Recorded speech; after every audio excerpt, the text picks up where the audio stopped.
Car ಹಾಗೂ bike ನಡುವೆ ಸಂಭವಿಸಿದ ಭೀಕರ ಅಪಘಾತದಲ್ಲಿ ಗಂಭೀರ ಗಾಯಗೊಂಡಿದ್ದ ಬೈಕ್ ಸವಾರ ಮೃತಪಟ್ಟಿರುವ ಘಟನೆ ಚಿಕ್ಕಬಳ್ಳಾಪುರದಲ್ಲಿ ನಡೆದಿದೆ.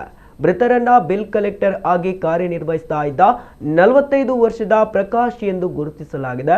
ಪ್ರಕಾಶ್ ಅವರು ಮಧ್ಯಾಹ್ನದ ಊಟದ ಸಮಯದಲ್ಲಿ ಚಿಕ್ಕಬಳ್ಳಾಪುರದತ್ತ ತೆರಳುತ್ತಾ ಇದ್ದ ವೇಳೆ ಎದುರಿನಿಂದ ಬಂದ ಹಾಸನ ಮೂಲದ ಕಾರು ಅವರ ಬೈಕ್ಗೆ ಡಿಕ್ಕಿ ಹೊಡೆದಿದೆ. ಡಿಕ್ಕಿಯ ಪರಿಣಾಮ ಪ್ರಕಾಶ್ ಗಂಭೀರವಾಗಿ ಗಾಯಗೊಂಡಿದ್ದಾರೆ. ಸ್ಥಳೀಯರು ತಕ್ಷಣವೇ ಅವರನ್ನ ಚಿಕ್ಕಬಳ್ಳಾಪುರ ಆಸ್ಪತ್ರೆಗೆ ಸಾಗಿಸಿದ್ದಾರೆ.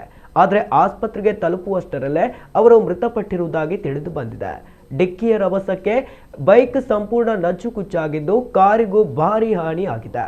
ಘಟನಾ ಸ್ಥಳಕ್ಕೆ ಚಿಕ್ಕಬಳ್ಳಾಪುರ ಗ್ರಾಮಾಂತರ ಠಾಣೆ ಪೊಲೀಸರು ಭೇಟಿ ನೀಡಿ ಪರಿಶೀಲನೆ ನಡೆಸಿ ಪ್ರಕರಣ ದಾಖಲಿಸಿಕೊಂಡಿದ್ದಾರೆ.